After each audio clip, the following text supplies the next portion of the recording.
সর্বস্তরে নেতৃবৃন্দ উপস্থিত, আজকের এই সভার সম্মানিত সভাপতি, বিশেষ অতিথিবৃন্দ, সম্মানীয় উপস্থিত প্রান্তীয় সংগঠন বাংলাদেশ জাতীয়তাবাদী দলের নেতৃবৃন্দ, সবাইকেই আমার ঢাকা পৌরসভার পক্ষ থেকে জানাচ্ছি শুভেচ্ছা এবং অভিনন্দন।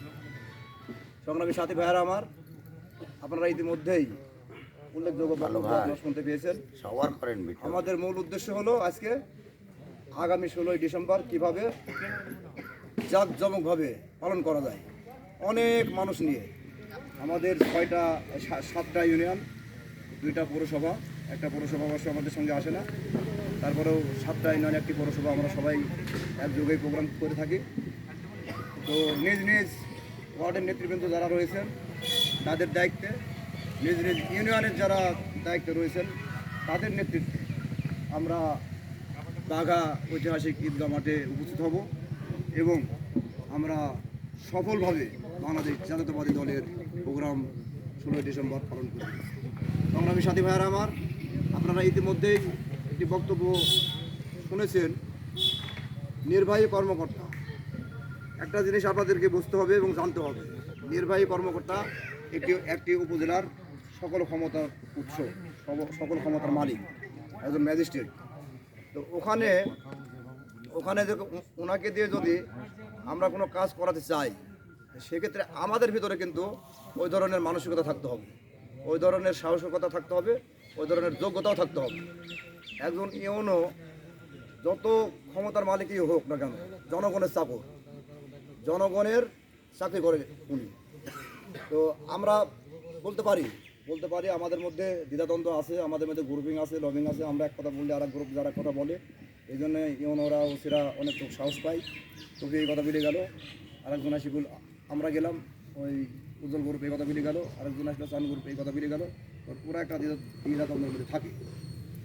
তো এই দ্বিধাদ্বন্দ্ব দূর করতে হলে একটি কথা বলতে হবে যে আমরা কোনো গ্রুপিং নাই, আমাদের এখানে কোনো গ্রুপিং নাই। আমরা বাংলাদেশ জাতীয়তাবাদী দলের লোক, আমরা কথা বলছি, আমাদের কথাটাই সত্য। বাংলাদেশ জাতীয়তাবাদী দলের আহ্বায়ক আবু সাহেব চাঁদ ভাই বাংলাদেশ জাতীয়তাবাদী দলের যদি জেলা বিএনপির আহ্বায়ক হয়ে থাকে, তাহলে এটাই হলো গ্রুপ, এটাই দল, এটাই আমাদের মান্য করা উচিত। এই বিষয়টা আমাদের ওই ইউনো সাহেবকে বোঝাতে হবে এবং শক্ত ভাষায়। ইউনো মনে করলে তো পানি দিয়ে খাই নেবে না, পানি দিয়ে খাই নেবে না। আমাদের 5 তারিখের পর থেকে যতগুলা আমরা উপজেলার মধ্যে যতগুলা জিনিস দেখেছি, এখনও কিন্তু আওয়ামী লীগের প্রতিটা অফিসে দারোয়ান থেকে শুরু করে মাস্টার রুলে যারা চাকরি করে সবাই আওয়ামী লীগ করে, এটা আমার সব জানা জিনিস। এই ব্যাপারে কিন্তু আপনারা নেতৃবৃন্দ কোনো সিদ্ধান্ত নেন না এবং এই ব্যাপারে আপনারা ইউনোকে কোনোদিন চাপ দেন না। আমাদের একটি পৌরসভা আছে, সেখানেও আমি দেখেছি এখনও মাস্টার রুলে বেশ কিছু লোকজন কাজ করে, সেগুলা আওয়ামী লীগ পন্থী। এখন আমরা যদি একে অপরের বিরোধিতা করতে থাকি, একে অপরের বিরুদ্ধে যায় খালি কথাই বলি, আমাদের দলের কথা না বলি, তাহলে কিন্তু আমাদের দল শক্তিশালী হবে বলে আমার মনে হয় না। আপনারা ইতিমধ্যে অনেক বক্তব্য শুনেছেন। আমাদের পার্টির ভারপ্রাপ্ত চেয়ারম্যান সাহেব তারেক রহমান সাহেব, উনি কিন্তু এখন ষাট কথা বলছে, কোনো লুকাচুরি কথা নাই। দল ক্ষমতায় আসেনি, আপনারা দলকে সংখ্যাগরিষ্ঠ করেন, দলকে ভালোবাসেন, দলকে আপনারা সাজান, তারপরে আপনারা ক্ষমতায় আসবেন কি আসবেন না সেটাও ভাবার ব্যাপার আছে, সেটাও অনেক অনেক ত্যাগ তিতিক্ষার ব্যাপার আছে। তো এই সমস্ত বিষয় আদিগুলো আমরা যদি সত্যিকারের আমরা আমলে না নিই, আমরা অফিসে গেলাম, বাবুল ভাই নাম ধরে বলি, বাবুল ভাই, আমি মলিন ভাই, ফাকুল ভাই গেলাম, এই জাহাঙ্গীর কেন আসলো, ওই দোলা কেন আসলো, ওই অমুজন কেন আসলো, তখন এই ইউনো সুযোগ পাই। এই তো এরা যেহেতু এদের বিরুদ্ধে বলছে, ওরাও তো আসে এদের বিরুদ্ধে বলবে, আমি তোদের কোনো কাজই হবে না, তোদের 2 গ্রুপের কোনো কাজই আমি করবো না, আমার কাজ আমি করবো। এখন দেখ এই যে বিষয়গুলো ভাই, আমি একদিন পিওনের কাছে গিয়েছিলাম এবং আমাদের মেলা ছেলেপেলে ছিল, আমি সত্যিকার এই কথাই বলেছিলাম যে এখানে কোনো গ্রুপ করেন না আপনি।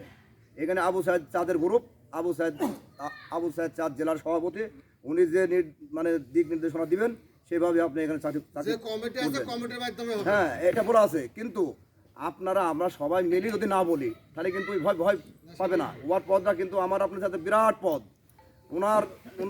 ওনারা যদি কোনো আন্দোলন করে, ওনারা যদি কোনো প্রতিবাদ করে, ওনারা যদি কোনো বিরুদ্ধে কিছু আচরণ করে, সেটাকে রক্ষা করা খুব জটিল যদি আমরা এক না থাকি।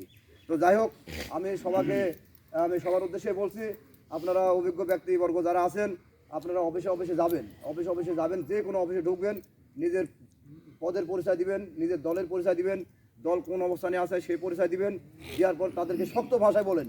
এমন কোনো মহাভারত অশুদ্ধ হয়ে যাবে না শক্ত ভাষায় কথা বলতে। আমরা শক্ত ভাষায় কথা বলে দিয়ে গেছি। এই যে গত কয়েকদিন আগে যে ওসি আমাদের বদলি চলে গেল, এই ওসি এমন কিছু কর্মকাণ্ড করেছে, আপনারা ইতিমধ্যে অনেকে জানেন, যে এত ঘৃণিত কাজ করেছে যেটা মানুষের মুখে পড়লে পারে তার গায়ে থুতু ফেলবে। আমরা কিন্তু তাকে বর্জন করেছিলাম, 7 নভেম্বর থেকে তাকে বর্জন করেছিলাম এবং বলেছিলাম যে আপনার কাছে আসবো না, আপনার কোনো কাজের দরকারও নাই, আপনি যা খুশি এই কদিন তাই করতে থাকেন, যতদিন আপনি থাকবেন। যাই হোক, উনি এখানে নাই, আর একজন ওসি আসছে, আপনারা ওইভাবেই কথাবার্তা বলবেন।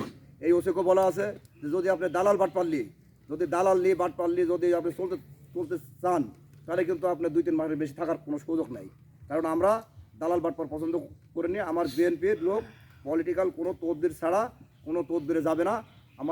আমাদের বিএনপির লোক আওয়ামী লীগ দ্বারা লাঞ্ছিত হলে আমরা যদি কোনো মামলা মোকদ্দমা করতে যাই, সেই ক্ষেত্রে আমার দল যাবে, তাছাড়া কোনো দালালি বাটপারি করতে আসবে না।